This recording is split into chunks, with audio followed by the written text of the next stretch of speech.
SEALSQ, ticker symbol LAES, could be one of the most interesting cybersecurity and quantum related plays right now.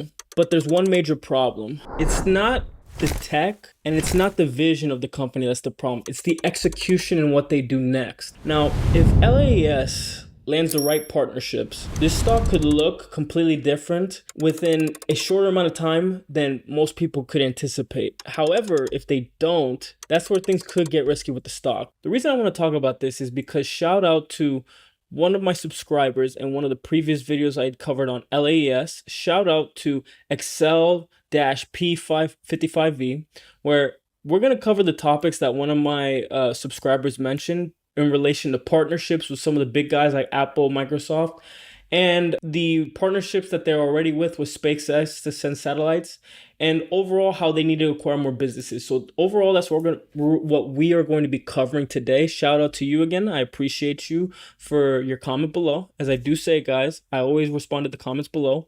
And if you do want more breakdowns on stocks like LAES, please feel free to comment below what it is you want to see in future videos, and hit the like and subscribe button, guys. I do appreciate the support from you. Now, what LAES actually has at this very moment, and the things it has going for itself as to why people think there isn't a legitimate bull case for the stock, is their position in cybersecurity, post-quantum cryptography. And this is important because post-quantum cryptography is becoming a real global priority, especially with governments and enterprise security.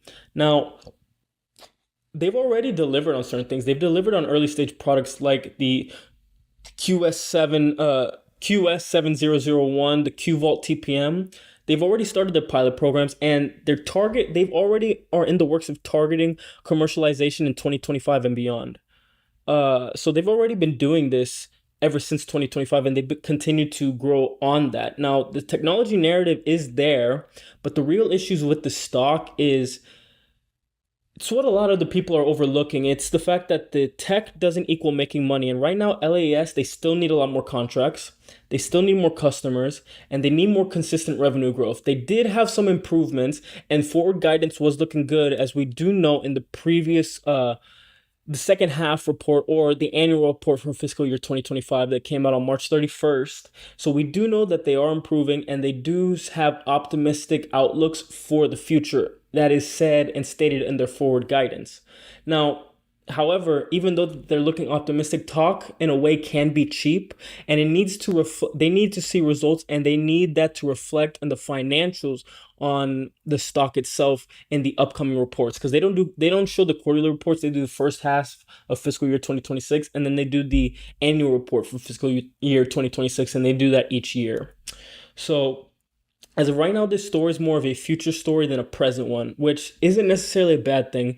Lots of stocks we do cover, we focus, they're more of like plays, long-term bets for the future of not what you're investing in today, but what it could become within a 1 to 5 or even a longer time, 10-year time frame with these investments. Now, the partnership angle, when we talk about the partnerships that they could get or that they should get, is this is where the things are going to start getting interesting. And the reason for that being is someone in my comments brought up a great point. And I did shout him out. Check it out in the earlier part of the video. But what if LAES actually acquired, or I'm not acquired, but partnered with a major company? Think about people like, again, like he mentioned right here, think about people like Apple, Google, Microsoft, even larger defense contractors. If LAES became part of a bigger ecosystem, a larger ecosystem, that could instantly validate the company and accelerate adoption. But the reality of it is, big companies don't partner just based on potential. They partner based on proven tech, scalability, and real world demand. So another point that was brought up is the leadership itself, to my subscriber right here.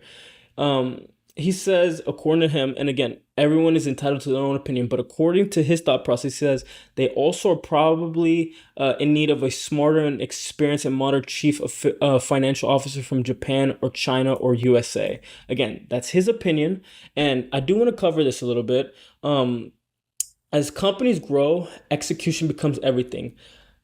in order for a company to scale globally, the things that it'll require would be strong financial leadership, strategic partnerships, and clear direction. So this isn't just about the tech anymore. It's about whether LES can operate like a bigger company. Now, I'm not saying hire someone new. I'm not saying anything like that. Replace them. No, I'm not saying something like that. What I am saying is that with this, the CFO that we got now, we do want to see him be able to execute. Um, we want him to see him execute in a way that will go in accordance with what is required to scale the company globally. Now, again, I am a fan of giving people the benefit of the doubt and giving people their flowers. And I personally do try to be a little bit more on the optimistic and nicer side of things when it comes to complimenting people or companies, especially people and companies that have an optimistic outlook on. But not everybody has the same opinion as me. And do I believe that in the long run they're gonna get it down? I do, but everybody else is entitled to their own opinion. And that was my subscribers' viewpoint on it. But again, I am curious to know what it is that you guys think, if you agree with him. So please comment below what are your thoughts on the CFO of Seals Q LAES.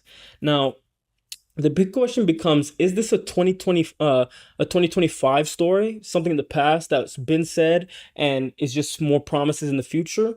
Or is this actually going to be a 2026 and beyond story where we're going to see the results, we're going to see the revenue, we're going to see the profitability, we're going to see everything come into play that we want to see with Seals Q ticker symbol LAES? Because if contracts start ramping soon, plus bullish momentum with the stock starts to accumulate, if not, this could take longer than the investors expect or even want to, because as we do know, personally, I'm a patient type of investor, but not everybody else is. There's plenty of people that panic sell out there in the market. So if you want more breakdowns like this on LAS, CTM, or other small cap plays, subscribe and hit the like button. I post almost daily, and I always read the comment sections for what it is you guys want to see. And if you guys do need help making better decisions with your portfolio, please feel free to check out the Prophecy AI app, where it does give you great technical and fundamental analysis. And they offer a new technology in Prophecy AI strategies, where you are able to backtest your strategies with any company you'd like, ask it anything you'd like, and it helps make you more clear and thought out decisions with your portfolio. So guys, InvestQ out, stay safe, keep making good decisions for your portfolio and your brokerage accounts, and I'll see you all in the next video.